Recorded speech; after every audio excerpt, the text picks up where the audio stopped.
vibrant, cosmopolitan, alive. On first sight, Serbia appears to be a contemporary European country with all the attachments of economic and social vitality. Modern cityscapes shine throughout a deluge of the bold, the brassy and the beautiful, not unlike any other modern city. A gloss painted over a troubled past.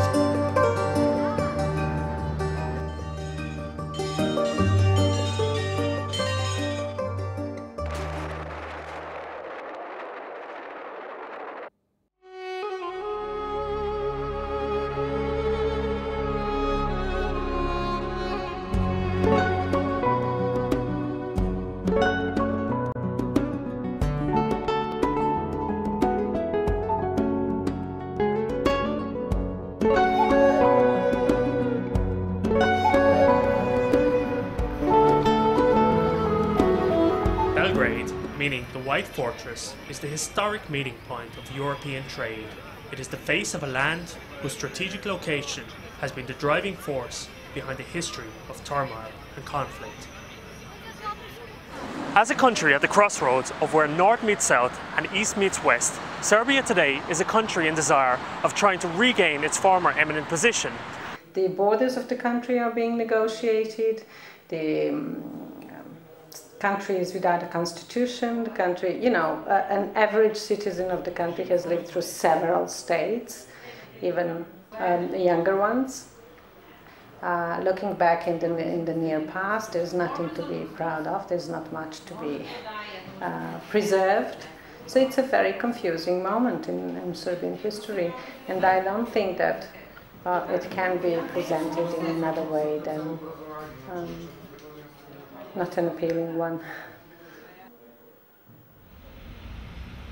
As it is trying to drag itself from the remnants of over a decade of conflict, external bridges are proving difficult to mend, and there is a lack of trust in politicians and their ability to help the country escape its troubled past. Even after the death of Milosevic, there is no real sense of progress. New hurdles are repeatedly frustrating the country's international relations and the course to recovery. Now, Mladic is not delivered. This is one of the big obstacles to any process of joining the EU. The fact is that the Radical Party, the most nationalistic party involved in the war activities, has 40% of support. Is it something which somebody would like to see in one democratic country? So there are a lot of elements that are telling that Serbia actually didn't change. It was not only Milosevic who was guilty for everything. And there are also those who think the international media must bear some responsibility for Serbia's problems, in particular in the way it is perceived by the outside world. Serbia has been treated in a way that we are the one that threaten our neighbors, that Milosevic was misusing Yugoslav army for conquering other republics that want to have the independence. And it's true that the most influential media from the very beginning created a very negative picture about Serbia. Sometimes it was with intention, sometimes only accidentally because of the lack of knowledge. The suggestion is that the external media presented Serbia in an unreasonable way during the conflict, and that the legacy of their reporting has further stigmatized the country's progress. Western media, at least in the view of its editors and reporters, also likes a simple story of good versus evil. And in this case, Serbia was painted as evil, therefore all the reporting concentrated on the nasty Serbs who are doing all these terrible things. It's going to be 10, 15, maybe 20 years before that final truth emerges that Serbia was no worse than anybody else. The Balkan conflict has been described as the first truly modern war. Unlike any conflict before it, it was not fought so much between professional armies, but it was directed at a civilian population through propaganda and spin from all the concerned sides. This media coverage was groundbreaking, not just in the quantities of information that were being generated, but also by the level of media attention it commanded. Some even suggested a tidy fit between international media coverage and international diplomatic coverage of the conflict. Especially you could see that in American policy, which I think did give the final push, because the Americans as a political force at that moment were just fed up with Milosevic and all of that, and really wanted finally to put the end of that conflict. So that's how it was reflected during the NATO strikes. You would have CNN just purely reporting what the State Department had to say.